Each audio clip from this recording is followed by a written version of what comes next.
Washington State and Oregon State back in Big 12 headlines. Not shocking. I want to open this by saying I am very hopeful that those two schools find a conference. I was hopeful that in NCAA 25, I could build back the Pac-12, and it just doesn't work. Now, Oregon State and Washington State. Quick aside, Oregon State and Washington State in the game, if you add them to a conference like the Pac, if you recreate the Pac-12 with Mountain West schools, they just end up playing like 11 games against FCS opponents and then playing each other at the end of the season. So they each go like 10-2, 11-1, and make the college football playoff. Complete cheese. Good for you guys, though, that in every dynasty in America right now, they're making the playoff. For Washington State and Oregon State, I've been on the train to get them to the Big 12 for the last 9 months, pushing a year, because I see the value of Washington State from a money standpoint, from a TV standpoint. They've got Seattle. You're like, oh, Pullman's not even close to Seattle. I dated a girl for 3 years who was from Seattle. I know the state of Washington now. Bellevue, yeah, count it. Been there. Kirkland, absolutely. Snoqualmie, they got the Falls. I know Pullman's not close to Seattle, but Pullman pulls the entire state and really the entire Pacific Northwest and most of Idaho. Like, what's the premier school in Idaho? Boise State. Kind of. Washington State, too. They get a lot of viewership, but Oregon State's good at football. This one comes from, bear with me. I get it. I'm going to say it. And if you know it, you're going to be like, shoot.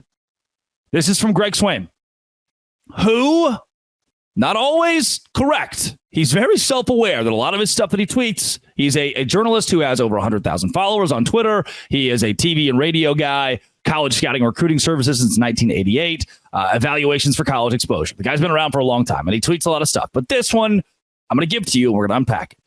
He says, breaking, screaming at me.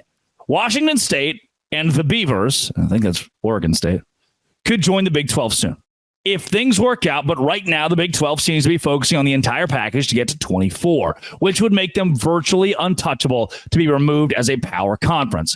Each day that goes by, I continue to hear more about private equity firms and poaching the ACC, in addition to Washington State and Oregon State, and believe strongly adding both coasts is the best way to put the Big 12 in a very enviable position, especially with the TV people. Matt Rule came out and said it about the Big 10. He's like, hey, we're coast to coast.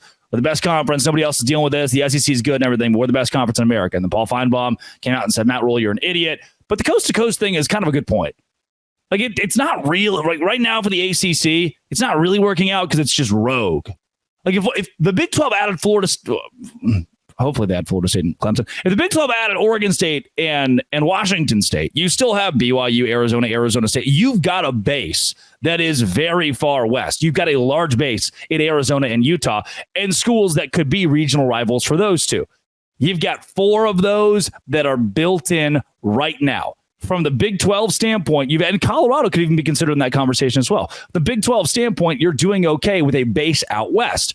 From the ACC standpoint, you just added 2 members who don't really, what do we get? What did we just get with Cal and Stanford? Bad. A lot of bad. Worse than Washington State. Worse than viewership-wise, especially. Why did you take them? Good educational. They have an endowment that's large. They have a really good Directors Cup finish every year. So their soccer team and the rowing team is really good. But what is that actually going to give you? Washington State and Oregon State give you football prowess. They give you brand prowess. Washington State, namely. And I don't know the validity of the Big 12 trying to go to 24. I don't know if a conference. Bill Connolly from ESPN said the Big 12 is going to go to 32. Stunning. No way in the world does the Big 12. I don't think there's a way in the world the Big 12 conference goes to 32, but certainly if they go to 24, now you're looking at Washington State and Oregon State being in that race. And the reason why is because you get to a certain point in the ACC and you go, wait a second, these schools don't make any more sense than Washington State and Oregon State. Would you rather have Wake Forest? No. Syracuse? No. Boston College? Boston College is the premier example. You would, if I said we could either take Pullman, Washington and bring that market into a conference, or Boston, Massachusetts. On paper, it's easy for what you want. That's what the expansion conversation that keeps going around is. Well, how big is this metro area? And can it bring in more viewers? And where's the alumni base?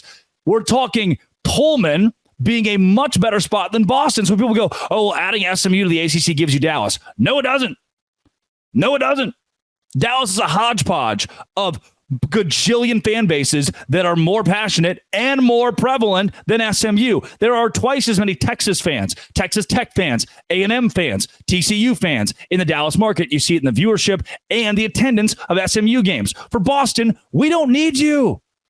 I want Miami, obviously. I think the realistic schools, it still seems like North Carolina and Virginia are off the table. I want Miami. I want Pitt. I want Louisville. I want Virginia Tech. Hey, wait a second. We're still not at 24. But we're at 20. Past that, you go, okay, I want Virginia Tech and I want NC State. All right. Maybe Duke. Even then, football-wise, what are they going to add for you? EADA-wise, revenue-wise, what are they going to add for you? Not as much to me as what Washington State and Oregon State could bring you. So do I think Greg Swaim is this very ultra reputable, I'm going to use him as a source, he's telling me this thing's going to happen, it's going to happen? No. But at the same time, there is...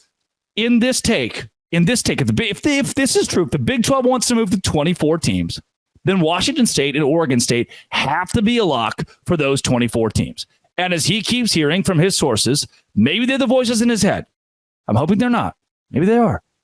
If he keeps hearing from sources that Washington State and Oregon State could be in these conversations, I don't doubt it. Those two schools are going to fight to get back in the Power Five. They're going to fight. So the big point here, this is the tie it up with a bow. Big 12 Mafia replies to this. If those two schools want to join the Big 12 before 2026, they lose their judgment money from the Pac-12. For context, nothing can happen until Florida State and Clemson leave the ACC. And even then, it may be years before those two could join the Big 12, just to set expectations. So don't get ready for this to happen overnight. Those two schools want their money. They're going to have to get their money from the Pac-12. But when that day comes, they become much more valuable. They have they don't exactly hate being in the spot they're in for a couple of years where they're going to sit on dough that they're getting from the dying conference. Like, oh, no, the conference died. That sucks for a couple of years. We're going to play the Mountain West for a couple of years, but we're making money. I've told you this. I don't see it. Doesn't go in my pockets. Doesn't go in your pockets, but I bet those people are pretty excited about it. I don't mind that. Did you feel educated today? The company let me go on alone.